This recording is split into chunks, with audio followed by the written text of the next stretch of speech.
Nikki Sixx here with Jen. It is the Sixth Sense, hanging out with Chris Cornell, Soundgarden, and many other things, side projects. And how you doing? I'm good, thanks. How are you? It's pretty cool to, be looking down here and you're celebrating the 20th anniversary of Super Unknown. I mean, where's the time go, I don't know. And I felt like, they start coming up one after another. And I think it was thrown out there to do maybe a reissue, re-release of Bad Motor Finger's 20th anniversary, and we all said no, and we weren't really interested in it. Mm-hmm. And I felt the same way about this at first when the idea came up, but then I thought, well, if we're gonna actually pause for a minute and look at one and pick out an album and take it sort of out of the context of our history and decide to celebrate it, I guess it can be that one. And we all decided it would be an okay thing to do. But once we did it, and once I started, for example, just talking to people about it, like I'm talking to you about it, I was really glad I did, because I've never thought backward ever about anything. I've never paused to be, high five myself and my buddies for stuff we did. It's always about the next thing. Yeah. And for me, it's always like worrying about the next thing. That's just that's my nature. So to stop and go, okay, we did this and it means something, and we can look at it and be proud of what we did and talk about it and remember it and remember what it felt like and do some shows where we played just that record. It's turned out to be a really good thing for me. It's made me feel like I feel like there's some sort of self-confidence I'm going to take into the future because I bothered to stop and look at what we've done and also recognize what that means to fans. You probably get a new look on something that you did because you do constantly move forward, and you're like, well, let me reflect for a second. You're like, I never took that lyric or maybe that part of that song to be that important. Because you're just writing it in the moment. Sure, and the life that lyric or that song will have, there were different songs on Super Unknown that weren't singles, and we didn't play them live because they weren't singles or they were hard, or we just didn't do it. And now we have to, because in that 20 years, people expect that we play those songs because certain songs kind of got their own little song cult followings. Let me ask you a question about that, because we went out and we did Dr. Feelgood top to bottom, and that album was like all albums that I've ever worked on. They kind of had a beginning and a middle and an end, and not when you're writing the songs, but when you kind of lay it out. And when we went to play it live, we were like, the last song on the record was this ballad. So we were ending our show with a ballad. And it was this is like weird. This is a listening experience, not a playing experience. How are you wrapping your head around that? Well, with Super Unknown especially, it was hard because the way that it's sequenced, it's based obviously on the songs and the mood from beginning to end, giving the album experience, and every song is in a different tuning. So we had to switch guitars. That's fun. Yeah. So it's the iTunes Festival, and they're filming us, and we're doing it for the first time. And, here's the first song, done, Let Me Drown, done. And then guitar change. Yeah. And then the next song, done, guitar change. And then guitar change. And so when we just went out there and I said, we're doing this, and by the way, this is going to happen. Because this wasn't sequenced for performing in front of people. It was sequenced for an album. I can't imagine every song having a different tuning. We have in the set a couple, and it's always I got to get the different tuning and the whole thing. It takes a second. Yeah. Well, there's repeats. And it leaves you, the singer, standing out there a lot of times. You're grabbing a guitar. You're kind of like, okay, now I got to say something. Yeah, or I'm center stage and I'm leaving to go switch guitars and then come back. It can kind of let the air out of things. And how we normally do a live show, we'll actually structure it by tunings because it's the only way to pull it off. That makes sense. So, try to get 6 or 7 in a row. And sometimes some of our tunings, like if we do a drop D, most of the songs in drop D are in the key of D. And if you do 7 songs in the key of D, it's monotonous after the first 3. Sure. But there are a couple that aren't. So that's a requirement too. Put all those tunings together, but then make sure you're mixing up the ones, some of them, so that they're not in the same key. And that's easy enough to deal with, but it was different to do Super Unknown like that in a row. It worked, though. It was all right. It was fine. I'm sure a lot of people talk to you about the split because people love a band, and when a band splits, they're like, they need closure, too. Yeah. I've dealt with that, myself. And, when you guys got back together, it's the obvious question, what was it like when you got back together? And then for you, it's like, oh, geez, dude. It's like we just got back together. But I was thinking about the fact that, that's a lot of years you guys were apart, and so much personal growth, and probably families and marriages and maybe divorces, and just like you're totally different men. Yeah, all of those things, and children and marriages and divorces and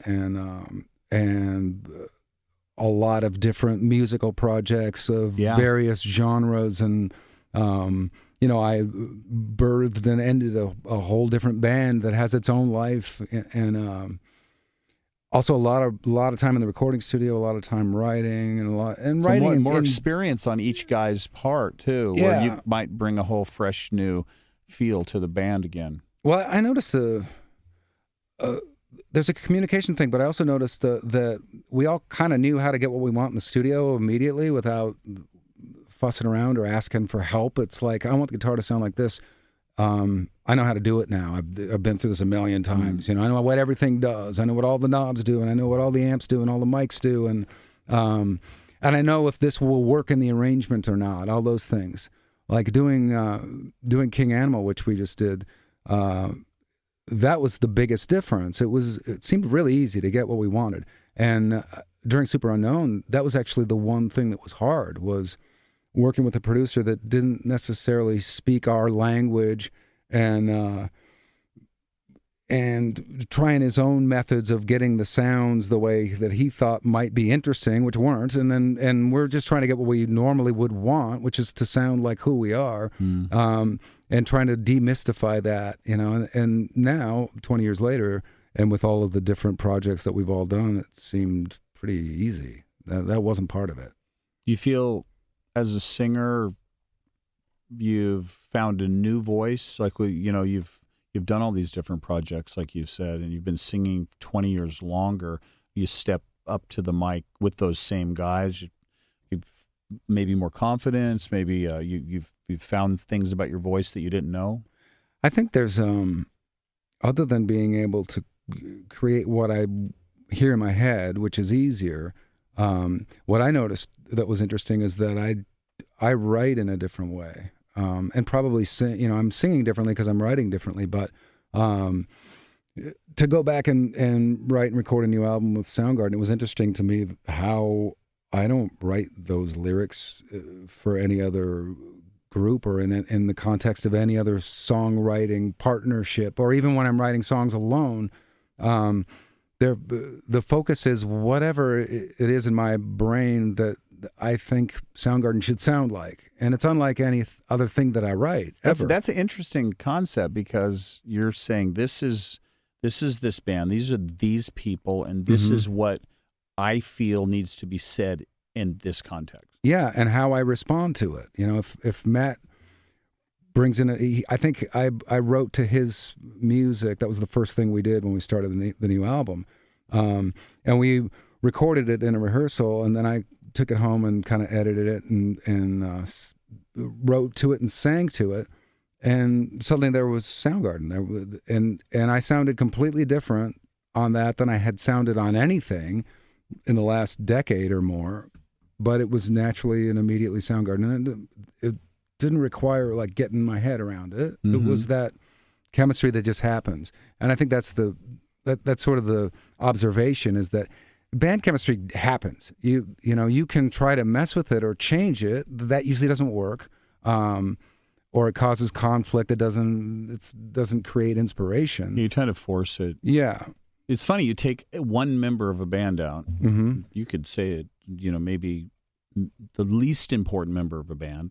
Some people might say, and it dramatically changes everything. It changes even how you order lunch. Well, yeah. Just it's like, wow, this is a different band. You put a different guy in there. So you get those original guys back together. Something's there that was there before that you can't change.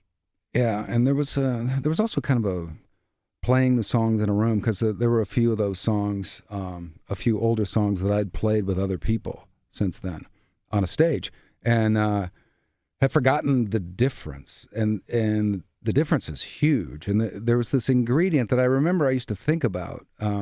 There's this sort of other thing that's like an element of chaos, and it's not really controllable, and it was a good thing unless there was too much of it, and if there wasn't any of it, that was really bad too.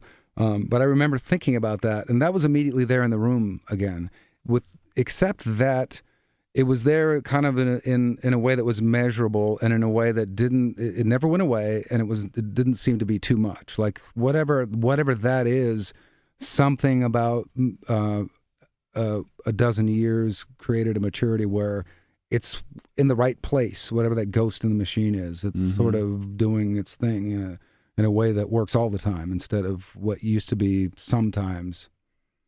And that was interesting.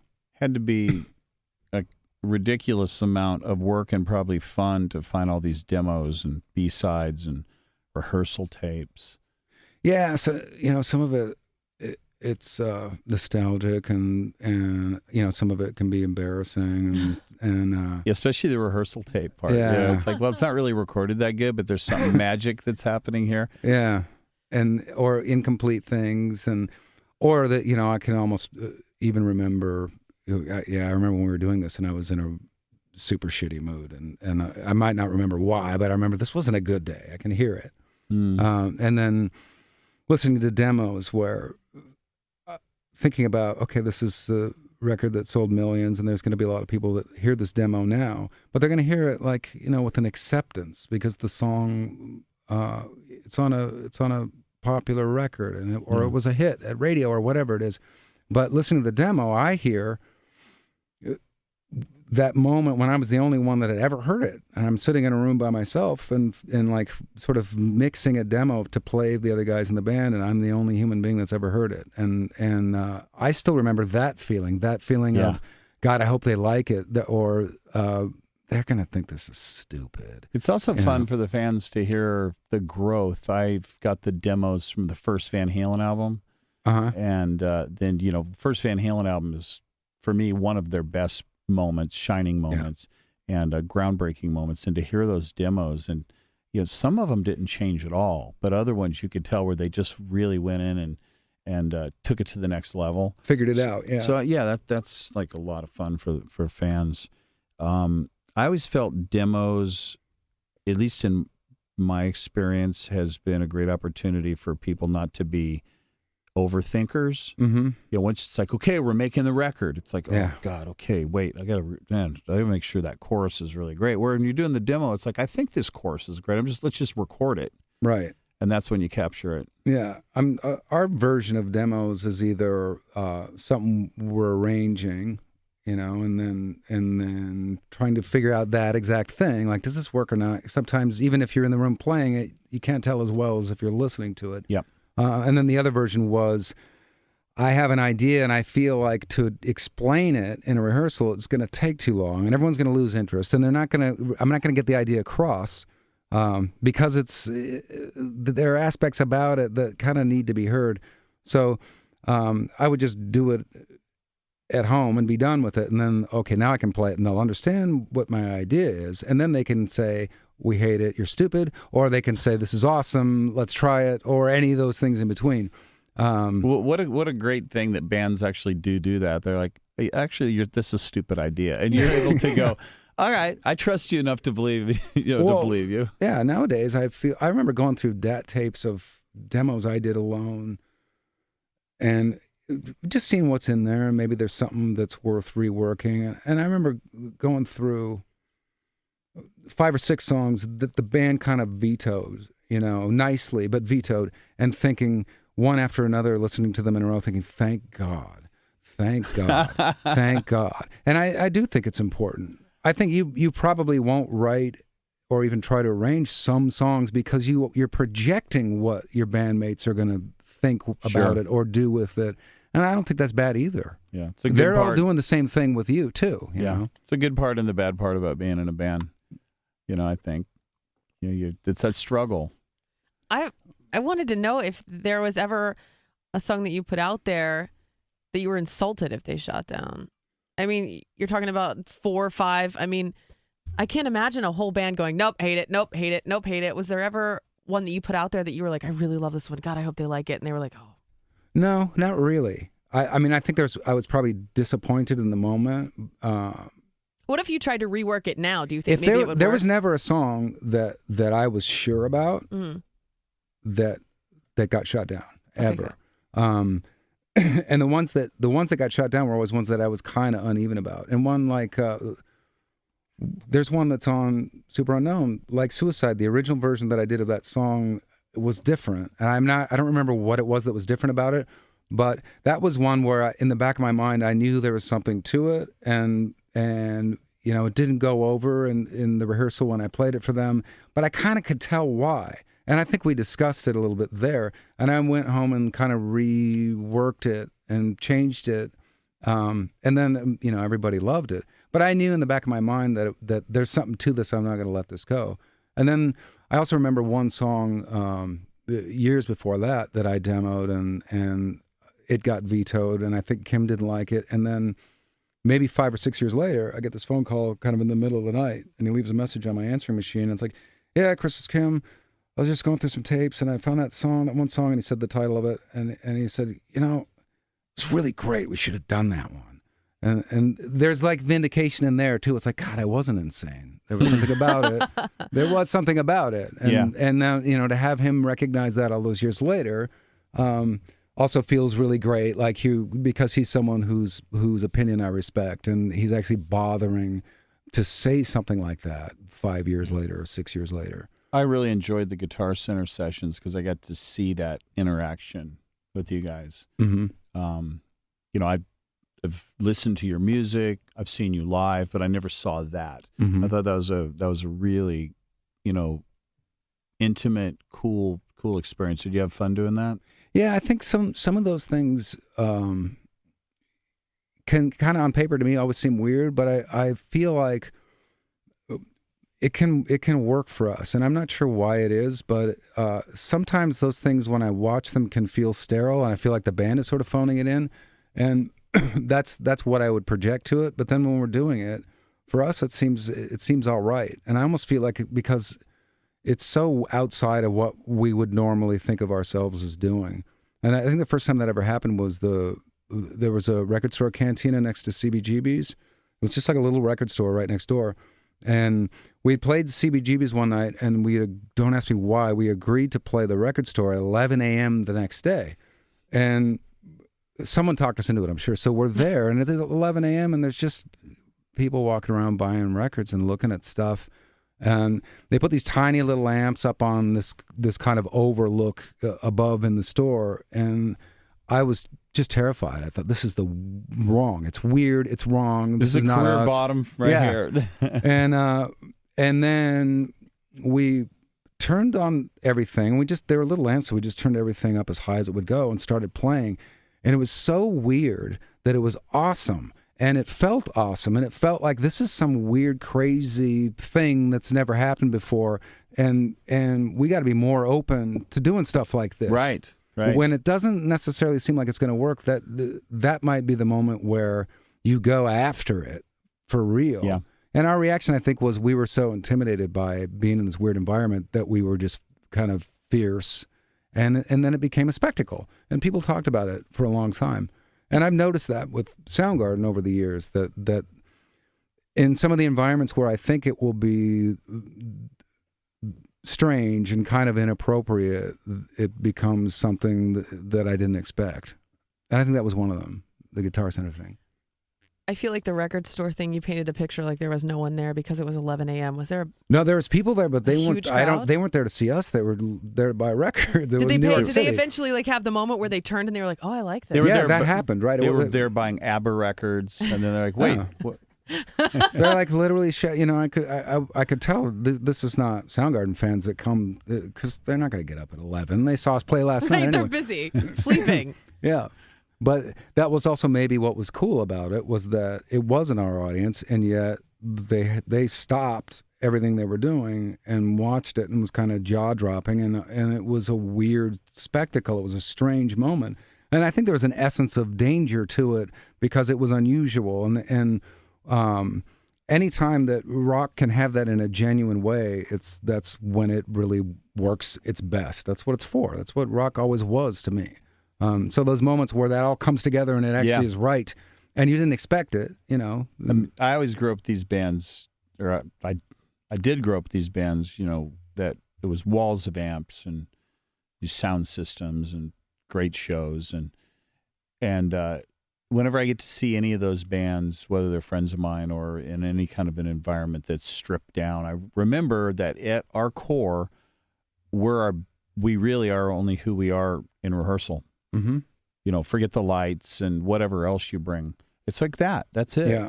And like just with the amps and the drums on the floor and the songs, and if the songs aren't great, you know it right there. And then you get all the other stuff, and it's like a blast. You know, it's like all the icing on top of the cake. So I think that's a really cool experience you guys had. Yeah.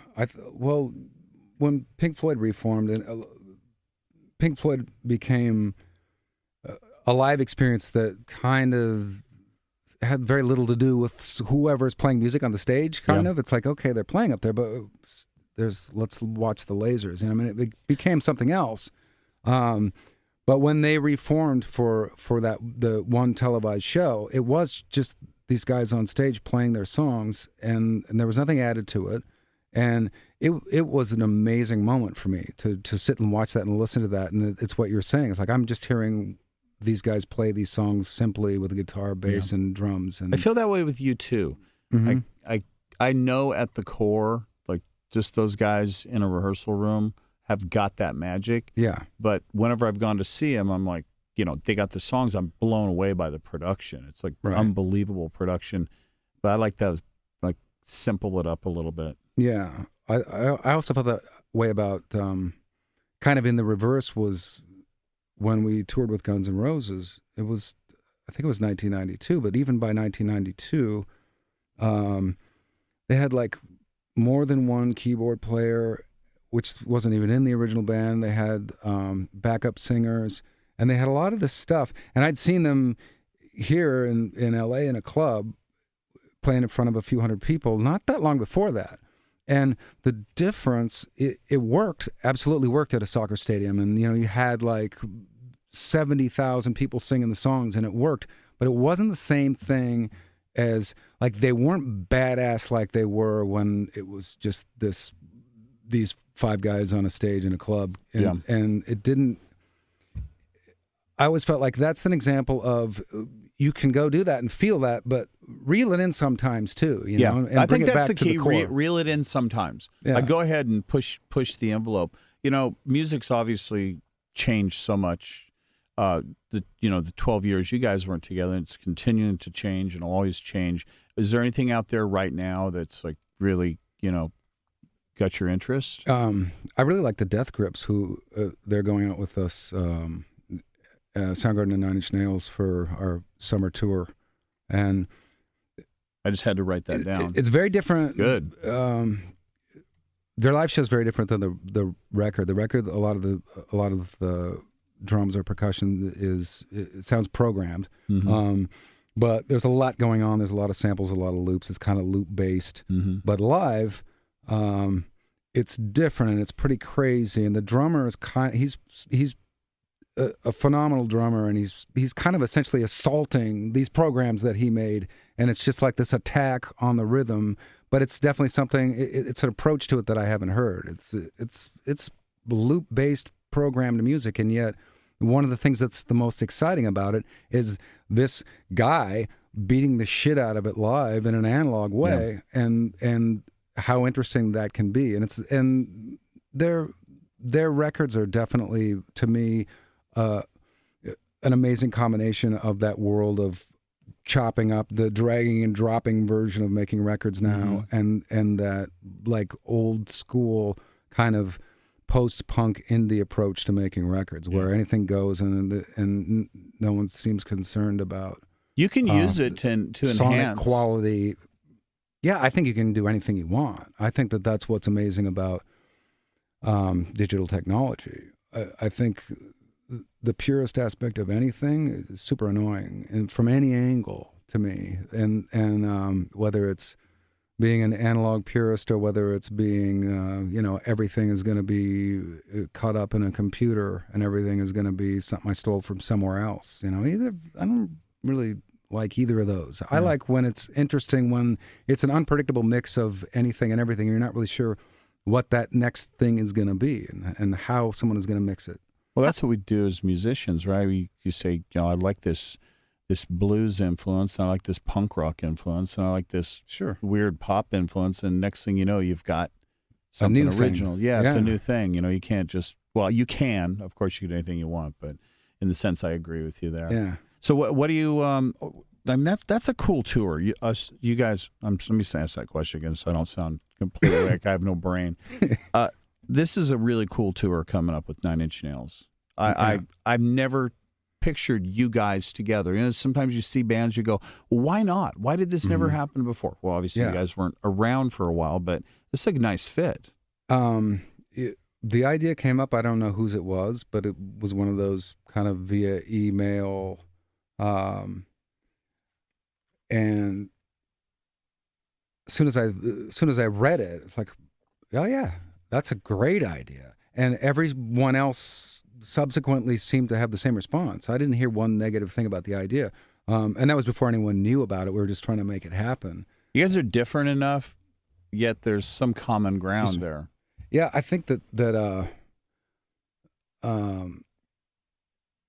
to me, it's like a great package tour, sort of. All three bands.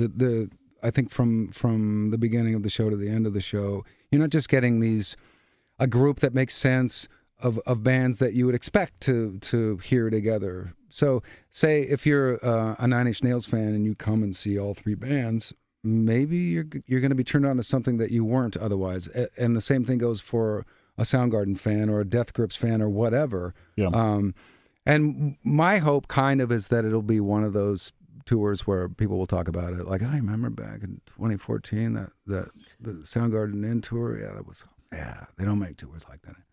I saw like Blue Cheer open up for Pink Floyd in Seattle, and I think, really? Yeah, they don't make tours like that. No, and Soundgarden we in a sense started out that way. We put together a couple of those for that reason. One of them was Voivod, Faith No More, Soundgarden, and it is one of those where I still have people come up to me and saying, "God, yeah, I remember that tour. I saw that tour. I saw two of those shows. That was like an amazing tour." And that's that thing where you're just mixing it up. It's not about going and seeing three bands from that one genre that you like. It's about just kind of having an experience from the beginning to the end. I don't know about you, but I enjoy the challenge of knowing everyone out there's not a fan. Mm-hmm. I'm like, okay, you know what? There's I'd like to think 50% of you out there are not sure.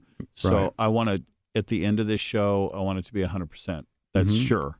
Yeah. And I love that challenge because, coming up, 0% of the people in the crowd were your fan. Sure. And you had to win them over one by one. And I think once you lose that edge, that's a danger zone right there. Then you're phoning it in. Yeah. I think that's one of the reasons that we knocked it off for a while.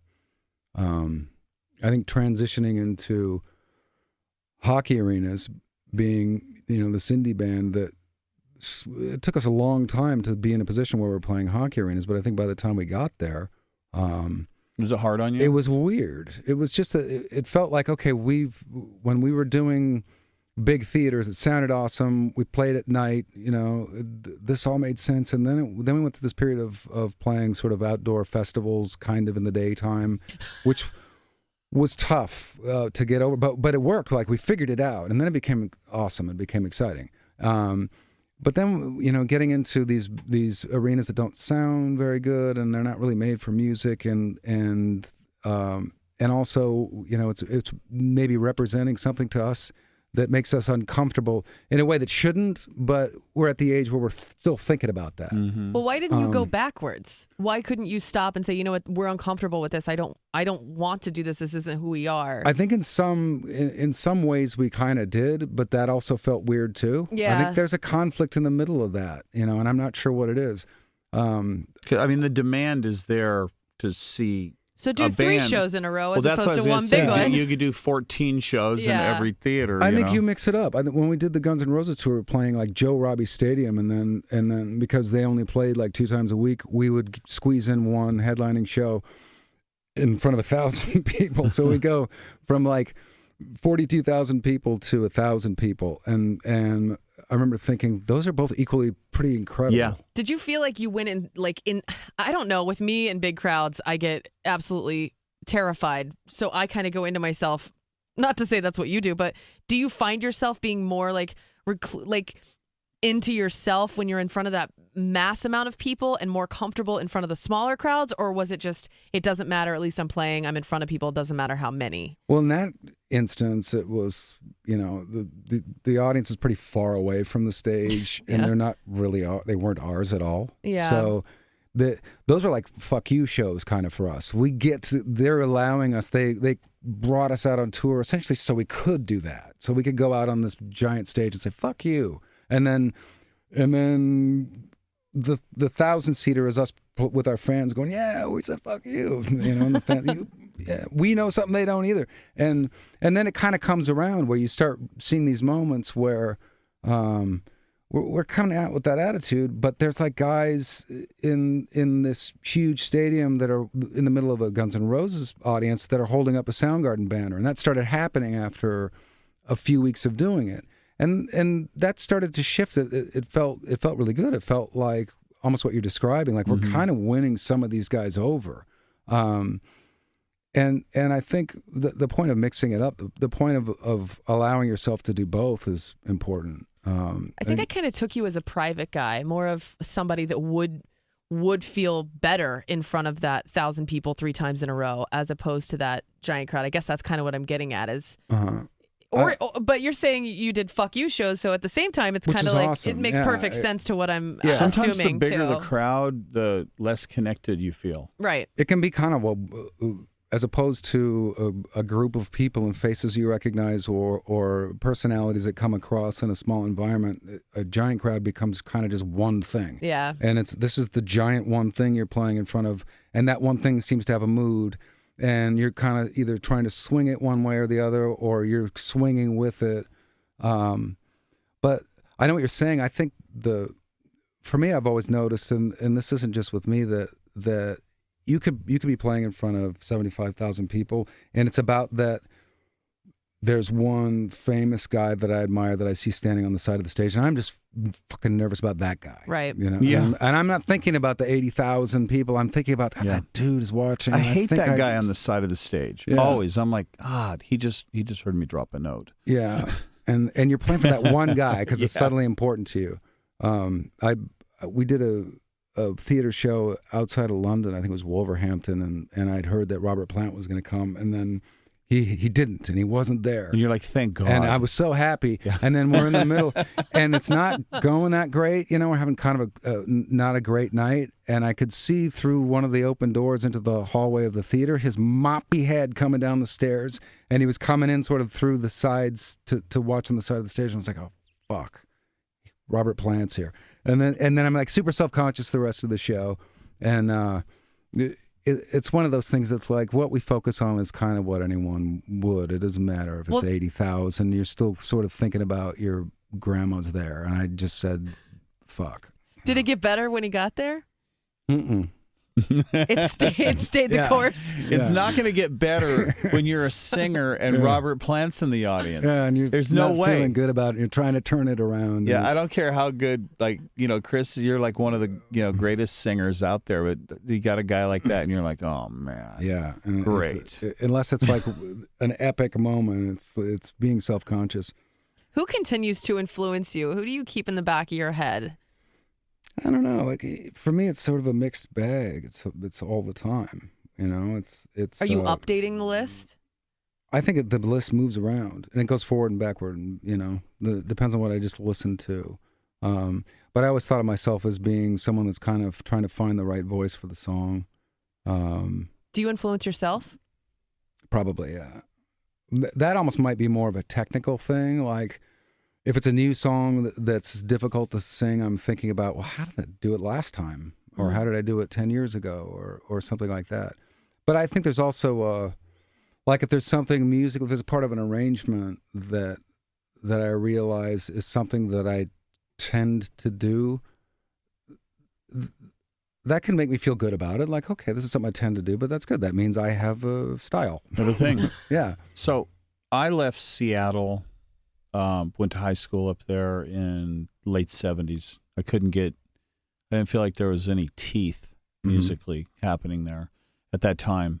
And, we were listening to a lot of punk rock, and I knew it was like a lot of stuff was happening in L.A. And I got down to L.A. and we kind of had that late 70s experience and early 80s, and it was a really cool environment. And, I was always like, what's happening in Seattle? What was Seattle like in like 82, 83, 84? Because like you guys were together in 84. Yeah, we formed. So what was happening then? What did I miss? Well, there was a really, really small kind of post-punk college-y indie scene that was happening. I think the bands like in 83, 84 were the Blackouts and the U-Men, that were the bands that were making indie records that were unclassifiable. They weren't punk music. It wasn't anything that could be considered commercial music, nor did it seem like it would have a potential to be commercial music. Real singers or like more punk rock singers? Not really, no. I actually kind of became the singer of Soundgarden out of the fact that we couldn't find a singer. I started out as the drummer and sang as well. So we were a three-piece, bass player, guitar player, drummer that sang. And after a year, we were writing some more challenging songs, both vocally and as well as behind the drums. And I just said, I can't do both of these well at the same time. And so we discussed as a band, we'll either find a singer or a drummer. Let's see who's out there.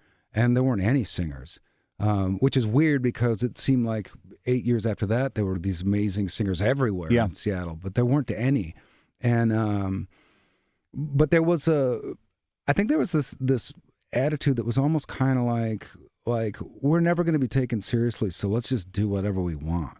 And I feel like at that time, nobody was really taking themselves seriously. They just wanted to get the message out.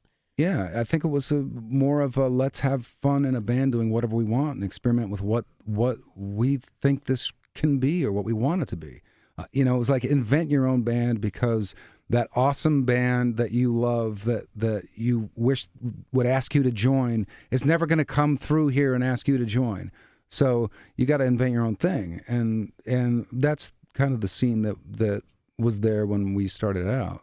Yeah, and it was interesting. And outside of that, there was what I would think of as kind of a new wave bar band scene, and that was the scene that actually drew people. People would, that was sort of the working for the weekend scene where everyone would go out and they just wanted to see bands that were fun, right, that might have some original songs.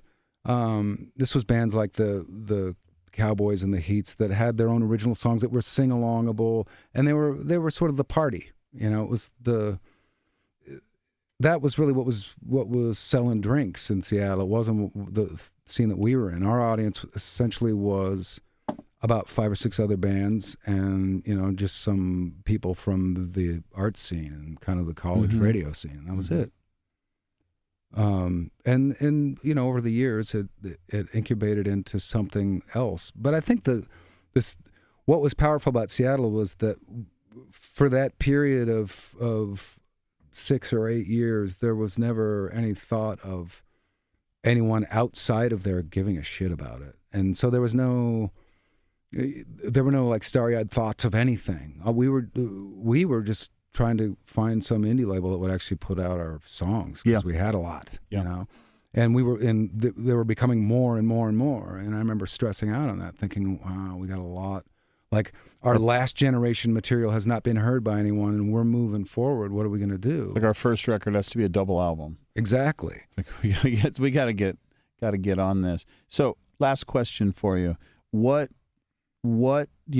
besides music gives you a reason to get up every day? My family and my kids and my wife. Yeah.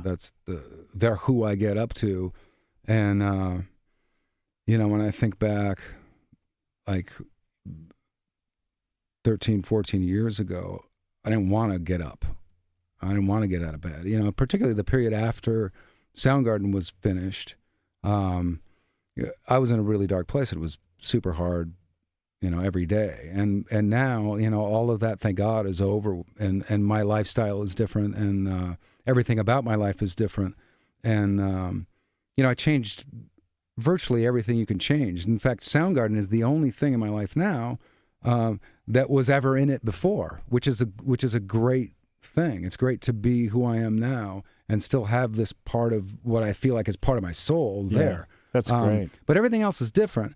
And outside of music, my kids, my wife, that's it. That's my day. That's kind of what I want to do. That's the way I want to spend my day. And then, incorporating that into in a rock band touring is always a challenge, but it always works out. It works out. Yep. Thanks so much, dude. All right. Thank you. It's been great. All right.